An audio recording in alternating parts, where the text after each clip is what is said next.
ये कहना उनका कई अर्थों में हमारे समय को इंगित करता है। ये जो पोस्टर लगा हुआ है उस पोस्टर में ईदगा की तस्वीर इंगित की गई। प्रेमचंद ईदगा लिखने के बाद, आखिर प्रेमचंद के बाद और अभी तक ईदगा जैसी कहानी क्यों नहीं लिखी? ये क्या ईदगा एक मुस्लिम परिवार की कहानी लिखने की आवश्यकता क्यों नहीं की? मुसलमान लेखकों ने की, हिंदी लेखकों ने की। प्रेमचंद इसलिए बड़े कथाकार नहीं थे या हमको याद नहीं कर रहे हैं। उन्होंने 300 कहानी लिखी, 1.5 दर्जन उपन्यास लिखे, इसलिए नहीं कि हम उनको याद कर रहे हैं। सबसे बड़ी बात है प्रेमचंद की तत्संगीता को यहाँ दर्शाने के लिए सबसे बड़ा उदाहरण तो ये चर्च है। इस चर्च में हम बैठकर प्रेमचंद को याद कर रहे हैं कि शायद विश्व का या भारत का ये पहला परिचर्चा है जो किसी चर्च में हो रहा है। हमको कल्पना करनी चाहिए या हमको कोशिश करना चाहिए किसी मस्जिद में अगर ऐसा कोई ऑडिटोरियम हो तो मस्जिद में भी प्रेमचंद की चर्चा हो। लेकिन संभव नहीं कि मस्जिदें जो हैं वो किसी एक विशेष परिवेश में बनाई जाती हैं, उसकी इबादत भी होता है। जिस तरह से हमारा चर्च जो है, प्रार्थना गृह जो है वो अलग है, उससे सटा हुआ ये हॉल है। अगर किसी मस्जिद में ऐसा हॉल हो तो वहाँ भी प्रेमचंद की चर्चा होनी चाहिए। दूसरी बात, प्रेमचंद और गांधी आज के इस नए भारत में उपेक्षित तो हो रहे हैं, उपेक्षित। प्रेमचंद की कई कृतियाँ हमारे नए भारत में उपेक्षित हुई, जलाई गई और गोदान के तल पर सुवरदान तक लिखा है। ये प्रेमचंद का अपमान ही तो क्या है? बार बार ये कहा जाता है कि प्रेमचंद दलितों के विरोधी थे और एक उर्दू लेखक ने तो ये भी कहा कि प्रेमचंद मुसलमानों के विरोधी थे। प्रेमचंद ने कभी भी मुसलमानों को बड़े पद पर नहीं रखा, गाड़ीवान रखा, बबाची रखा, नौकर रखा, खानदान रखा, खानसामा रखा। आक्षेप करने के बहुत सारे रास्ते हैं किसी बड़े लेखक के, और बड़ा लेखक वही है जिसके आक्षेप होता है। प्रेमचंद की 2 कहानियों में उल्लेख करना चाहिए। बहुत सारा कुछ नोट कर लिया, लेकिन अब समय नहीं, सब लोगों ने ले लिया, सुविधा नहीं ले लिया। और एक प्रोफेसर असल में प्रोफेसर साहब में पहले बैठने का भय रहता है कि इसको 40 मिनट से पहले छोड़ देंगे। आज तो पहले छोड़ दिया तैयारी से बकायदा। और वसुंधरा जी से डर लगता है, बताओ। 2 बातें मैं ये जानना चाह रहा हूँ कि मेरे संज्ञान में नहीं है कि प्रेमचंद से निकल सकता है, लेकिन इन 2 कहानियों में प्रेमचंद की कहानी कलकत्ता शुरू हुई। एक कहानी उनकी वेश्या कहानी और सुधरा, 2 कहानी है तो बहुत कम चलित कहानी के उसका उल्लेख नहीं होता। ये दोनों कहानियाँ कलकत्ते से शुरू हुई। सुधरा कहानी भी की गति वेश्या की तरफ जाती है। प्रेमचंद की कहानी में प्राय उपन्यासों में भी वेश्याओं का बड़ा उल्लेख हुआ है। मैं समझता हूँ कि प्रेमचंद जहाँ से चले थे बनारस से, अभी जो उल्लेख किया दाल मंडी, मैं भी गया हूँ, मैं भी पीता हूँ, ये भी वहीं से है, बनारस का आसपास का हूँ, ये भी बनारस। प्रेमचंद के गाँव लंबी जाने का अवसर मिला है। बड़ा उपेक्षित सा गाँव हो गया प्रेमचंद का, और प्रेमचंद की स्मृति जो है तो बड़ा उपेक्षित। लम्ही में प्रेमचंद बहुत कम रहे, बनारस में रहे, और बनारस में जिस दाल मंडी का उल्लेख किया है वसुंधरा जी ने, वहाँ वेश्यालय में विराट वेश्यालय, और उसके निवारण के लिए बड़ी कोशिशें सरकारों ने की, समाज सोसाइटी उन लोगों ने भी की, लेकिन वो संभव नहीं हो पाया। मेरे खिदिरपुर में अनवर साहब जानते होंगे, हमारे यहाँ मुंशीगंज तो एक मंडी थी, लेकिन मुंशीगंज आते आते खाली हो गई, रिहायश क्या हो गई, 10-20 रह गई होंगी। इस तरह से ये कोशिश वहाँ के लोगों ने किया, और जो वहाँ रह रहे थे, जो निवासी थे, उनको हासिल करता था, और कोई अतीत जाता था, कोई मित्र जाता था, तो बड़ा संकोच होकर जाता था कि मैं मुंशीगंज जाता। मुंशीगंज बोलने से ही लोग घबराते थे कि मुंशीगंज क्यों जाए। पर ये 2 कहानियाँ जो हैं, एक तो सुधरा जो है वो शुद्ध की कहानी है, लड़की बड़ी सुंदर है और शुद्ध जाति की, उसका विवाह हो जाता है एक निखरते व्यक्ति से, और वो व्यक्ति कुछ दिन के बाद में गायब हो जाता है, चले जाता है। लोग पूछते हैं सुंदरा से कि तुम्हारा पति कहाँ है। ये बड़ा अजीब प्रश्न है कि अगर शादी हो जाए और पति अदृश्य हो जाए तो पत्नी का जीना बड़ा मुश्किल हो जाता है। कर करके कहानी कही जाती है पति यहाँ है वहाँ है। अंततः होता क्या है कि पति किसी टाइम में ब्राह्मण का यहाँ पे उल्लेख किया है, जो बुरा ब्राह्मण जो है उसके पति को ले जाकर एक अलग से कोई वो चाकू है वहाँ उसको रोटी में डाल देता है जो उसे निकल नहीं पाता, और उसी चाकू में अपने पति को ढूंढते हुए कि सुंदरा जो पत्नी है वो भी पहुँच जाती है।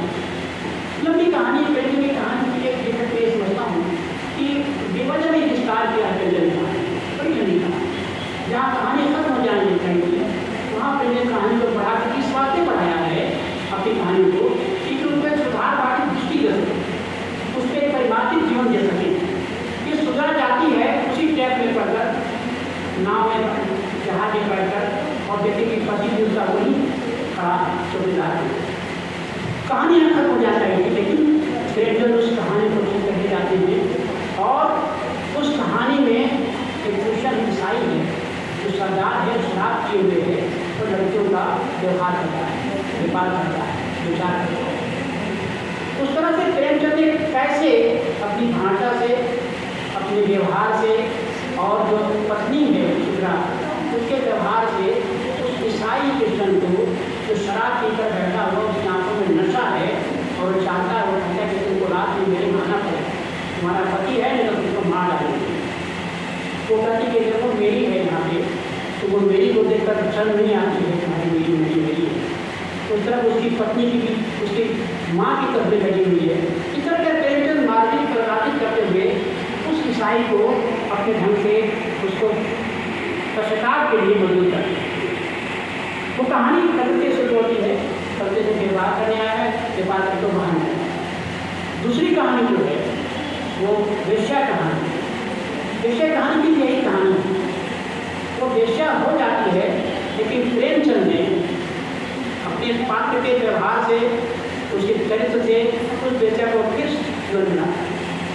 लेकिन आप कल्पना कीजिए या फिल्मों में भी आप देखते हुए कि अगर कोई वेश्या व्यवहारिक जीवन में आती है तो क्या समाज स्वीकार करता है?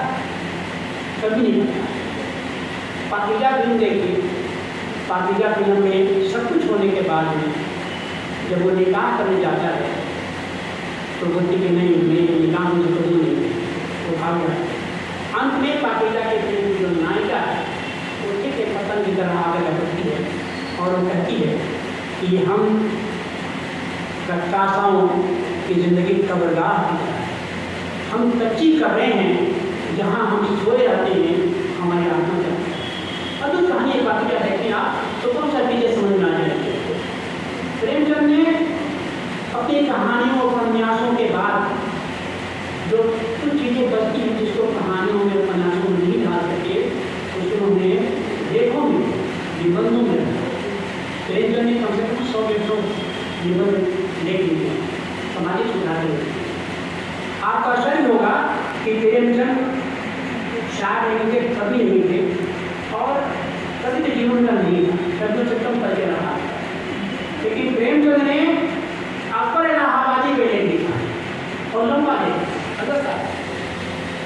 अकबर इलाहाबादी पे ले लिखा लंबा लिखा। अकबर हम जानते हैं अकबर के बड़े कवि रहे हैं और अकबर के समकालीन ही उर्दू के बड़े कवि जिसका उल्लेख उन्होंने किया अपनी अंतिम संवाद में, इकबाल का समकालीन रहे हैं। लेकिन इकबाल के जीवन को उन्होंने नहीं अपना अकबर ने अलग राह ली, उस राह में उन्होंने व्यंग किया और यही व्यंग मुंशी प्रेमचंद को प्रभावित करता है और अकबर के जीवन को लिखते हैं और कम से कम 17-18 पन्ने का उन्होंने एक शेर कोट किया है अकबर का। आप देखें कि खिलाफे शरह कभी शैख छूटता ही नहीं, खिलाफे शरह कभी शैख छूटता ही नहीं, मगर अंधेरे उजाले में छूटता ही नहीं। ये शेर कौन करता? एक बात कभी नहीं करता। लेकिन अकबर ने कहा और पर इसी व्यंग के चरित्र पर प्रेमचंद को अकबरवादी को लिखना। प्रेमचंद लिखते हैं कि हर समय में अकबर जैसा कवि होना चाहिए जो चालुकार न हो। अकबरवादी अपने समय के बड़े बड़े आदमी थे। ये गाना उन्हीं का है कि हंगामा है के बाद थोड़ी सी मैंने दी, ये उनका आप अगर अकबरवादी का लक्ष्य भी देखें तो लगेगा नहीं कि ये व्यक्ति इतना रोमांटिक होगा कि हंगामा आगे बढ़कर थोड़ी सी दी है। वो मौलवी टाइप के थे और अपने समय के बड़े जज कहा जाता है कि कवि हरिश्चंद्र, भारतेंद्र हरिश्चंद्र एक बार उनके जज होने के इसमें अफीम खाने के चक्कर में पकड़ के लिए आए गए और उनसे पूछा अकबर ने कि क्या करते हो। तो हरिश्चंद्र ने कहा कि मैं शायर हूँ। हाँ, भारतेंद्र शायर भी थे, तो आप शायर हैं और अफीम खाते हैं, लेकिन तुझे तो नशा है, दुनिया की शायरी तो नशा है, कि तुम बड़ी हो जाओ। ये सब बातें ऐसी हैं, ये सब मेमोर्स हैं, इसको पढ़कर उनको लगता है कि जीवन में कितनी चीज़ें होनी चाहिए और कितनी संप्रदायता चीज़ होनी चाहिए। अकबर में प्रेमचंद ने अंधविश्वास पे देख लिया। आप आशा कीजिए कि उस समय आज से 100 साल पहले अंधविश्वास पे लिखना कितना कठिन था और उस बात पर लिखने पर वो बचे और उनके पर कोई आक्षेप नहीं था। आज जब अंधविश्वास पर लिखते हैं तो कई चीज़ें हमारा सामने हुई होती है।